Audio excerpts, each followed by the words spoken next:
لی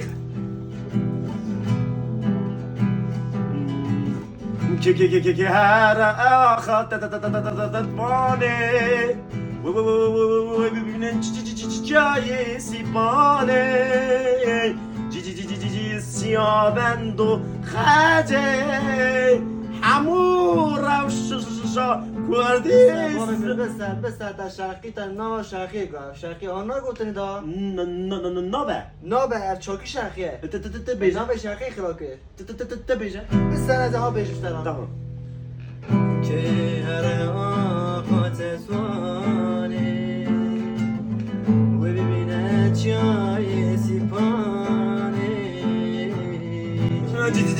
سیابند و خجه همون روششا رابط نام شرقی گفت